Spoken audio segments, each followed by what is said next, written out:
നമസ്കാരം. മല്ലു ഫുട്ബോളിന്റെ മറ്റൊരു വീഡിയോയിലേക്ക് എല്ലാവർക്കും സ്വാഗതം. നമ്മൾ ഇന്ന് ഡിസ്കസ് ചെയ്യാൻ പോകുന്നത് രണ്ട് പ്രധാനപ്പെട്ട മത്സരങ്ങളെ കുറിച്ചാണ്.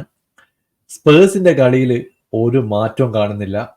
നന്നായിട്ട് കളിച്ചു, ചാൻസുകൾ ക്രിയേറ്റ് ചെയ്തു. പക്ഷെ റിസൾട്ട് വന്നപ്പോൾ നമ്മൾ ന്യൂകാസിലിനെതിരെ 2-1 പരാജയപ്പെട്ടു. മറ്റൊരു മത്സരത്തിൽ മാഞ്ചസ്റ്റർ യുണൈറ്റഡ് ലിവർപൂളിനെതിരെ 3-0 ഒരു കനത്ത തോൽവിയിലേക്ക് പോയി. ഇപ്പൊ കോണ്ടന്റ് ഇഷ്ടപ്പെടുകയാണെങ്കിൽ നിങ്ങൾ സബ്സ്ക്രൈബ് ചെയ്യാൻ മറക്കരുത്. ഇപ്പൊ സ്പേഴ്സിന്റെ കഴിഞ്ഞ ഒരു 3 മത്സരം നോക്കിക്കഴിഞ്ഞാൽ ആദ്യ മത്സരത്തിൽ സമനില, പിന്നീട് ജയിച്ചു, ഇന്ന് പരാജയപ്പെട്ടു. അങ്ങനെ 4 പോയിന്റുമായിട്ട് നമ്മൾ 10ാം സ്ഥാനത്തേക്ക് പോയിരിക്കുകയാണ്.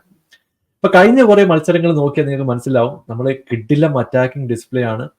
ഇന്ന് 63% പൊസിഷൻ സ്പേഴ്സിന്റെ കയ്യിലായിരുന്നു. 20 ചാൻസുകൾ ക്രിയേറ്റ് ചെയ്തു. പക്ഷേ ഫൈനൽ തേർഡിൽ ക്ലിനിക്കൽ ആയിട്ടുള്ള ഓപ്പർച്യൂണിറ്റി കൺവേർട്ട് ചെയ്യാത്തത് നമുക്ക് വലിയൊരു തിരിച്ചടി തന്നെയാണ്. സ്റ്റാറ്റ് ഒക്കെ നോക്കിയാൽ വൻ കോമഡിയാണ്. കാരണം നമ്മൾ 20 ചാൻസുകൾ ഷോർട്ട് ഓൺ ടാർഗറ്റ് ഉണ്ടായിരുന്നു, പക്ഷേ 2 ഗോളുകൾ പോലും നമുക്ക് സ്കോർ ചെയ്യാൻ പറ്റിയില്ല. ന്യൂകാസിൽ 8 ചാൻസുകൾ ക്രിയേറ്റ് ചെയ്തു, 3 ഷോർട്ട് ഓൺ ടാർഗറ്റ്, 2 ഗോളുകൾ. വളരെ കൃത്യമായിട്ട് അവർ വിജയിക്കുകയും ചെയ്തു. അപ്പോൾ ഫസ്റ്റ് ഹാഫിൽ ഹാവി ബാൻസിന്റെ ഗോളോടുകൂടെ ഒരു കൃത്യമായിട്ടുള്ള ലീഡ് ന്യൂകാസിലെ കിട്ടി. ഒരു ഓൺ ഗോൾ വഴിയാണ് നമുക്ക് കുറച്ചെങ്കിലും തിരിച്ചു വരാൻ കഴിഞ്ഞതെന്ന് പറയേണ്ടി വരും. അത് മാറ്റി നിർത്തി കഴിഞ്ഞിട്ടുണ്ടെങ്കിൽ ജോൺസന് ചാൻസ് ഉണ്ടായിരുന്നു, സോണിന് ചാൻസ് ഉണ്ടായിരുന്നു. ഇങ്ങനെ ചാൻസ് ആഫ്റ്റർ ചാൻസ് കിട്ടിയിട്ടും അത് വേണ്ട രീതിയിൽ ഉപയോഗിക്കാൻ സ്പേഴ്സിന് കഴിഞ്ഞില്ല. ആ സമയത്ത് തന്നെ കാര്യങ്ങൾ ക്ലിയർ ആയിരുന്നു. ഹെഡിയാവ് കൃത്യമായിട്ട് സബ്സ്റ്റിറ്റ്യൂഷനിലൂടെ പ്ലെയറെ കൊണ്ടുവരുന്നു. കൗണ്ടർ അറ്റാക്കിംഗ് സ്ട്രാറ്റജി വ്യക്തമായിട്ട് തന്നെ നിലവിലുണ്ടായിരുന്നു. അവർക്ക് ഒരു ചാൻസ് കിട്ടി, ഇസാക്ക് കൃത്യമായിട്ട് അത് സ്കോർ ചെയ്യുകയും ചെയ്തു. അങ്ങനെ 2-1 ലീഡിലേക്ക് ന്യൂകാസിൽ എത്തി. അവർ വിജയത്തിലേക്ക് പോവുകയും ചെയ്തു. ഇപ്പോൾ പോസ്റ്റക്കോഗ്ലു മനസ്സിലാക്കേണ്ടത് ഇത് സ്കോട്ടിഷ് ലീഗോ അല്ലെങ്കിൽ ഓസ്ട്രേലിയൻ ലീഗോ ഒന്നുമല്ല. പ്രീമിയർ ലീഗിൽ ഇതുപോലുള്ള ടീമിനെതിരെ കളിക്കുമ്പോൾ കളി ഭയങ്കര ഫിസിക്കൽ ആയിരിക്കും. ഒരു ചാൻസ് മിസ് ചെയ്ത് കഴിഞ്ഞാൽ അവർ സ്കോർ ചെയ്യും. പിന്നീട് ഒരു ലോ ബ്ലോക്ക് ഇട്ടിട്ട് അവര് കൃത്യമായിട്ട് ഡിഫെൻഡ് ചെയ്യുകയും ചെയ്യും. ഇത് മനസ്സിലാക്കിക്കൊണ്ട് ഇന്ന് നമ്മളെ 2 സ്ട്രൈക്കറും പുറത്താണ്. സോളങ്കി കളിക്കുന്നില്ല, റിച്ചാർഡ്സൺ കളിക്കുന്നില്ല. സോണിനാണെങ്കിൽ പഴയ ഫോമിലേക്ക് പലപ്പോഴും തിരിച്ചു വരാൻ പറ്റുന്നില്ല. അതുകൊണ്ട് എവിടുന്ന് ഗോള് വരുന്നുള്ള കാര്യം നമുക്കറിയില്ല. ഹൈലാൻഡൊക്കെ കളിക്കുമ്പോൾ കുറച്ചുകൂടി കോഷ്യസ് ആയിട്ട് കളിക്കുക, ആവശ്യമുണ്ടെങ്കിൽ മാത്രം മുമ്പോട്ട് പോവുക. വെറുതെ അറ്റാക്ക് ചെയ്ത് ഒരു എൻഡ് പ്രോഡക്റ്റ് ഇല്ലാതെ ഗോള് കൺസീഡ് ചെയ്ത് തോക്കുന്നത് കഴിഞ്ഞ കുറേ മത്സരങ്ങളായിട്ട് നമ്മൾ കണ്ടുകൊണ്ടിരിക്കുകയാണ്. പുള്ളി ഇത് ചേഞ്ച് ചെയ്തിട്ടില്ലെങ്കിൽ വലിയ വില തന്നെ കൊടുക്കേണ്ടി വരും എന്നതിൽ യാതൊരു സംശയവും. എന്തായാലും അടുത്ത മത്സരത്തിന് നമുക്ക് കാത്തിരിക്കാം. ഇപ്പോൾ യുണൈറ്റഡ് ഇന്ന് ഒരു കനത്ത തോൽവിയിലേക്കാണ് പോയത്. ലിവർപൂളിന്റെ ഒരു ക്ലിനിക്കൽ ആയിട്ടുള്ള ഡിസ്പ്ലേ ആയിരുന്നു നമ്മൾ കണ്ടത്. ഇപ്പൊ 2 ടീമുകളുടെ ചാൻസുകൾ നോക്കിക്കഴിഞ്ഞാൽ ഒരു ടീം 11 ചാൻസും മറ്റേ ടീം 8 ചാൻസുകളും ക്രിയേറ്റ് ചെയ്തു. ഷോർട്ട് ഓൺ ടാർഗറ്റ് ലിവർപൂളിന്റെയും യുണൈറ്റഡിന്റെയും സെയിം ആയിരുന്നു. പക്ഷേ 3 ചാൻസുകൾ കൃത്യമായിട്ട് കൺവേർട്ട് ചെയ്യാൻ ലിവർപൂളിന് സാധിച്ചു. എന്നാൽ യുണൈറ്റഡിന് ഒരു ചാൻസ് പോലും കൺവേർട്ട് ചെയ്യാൻ പറ്റിയില്ല.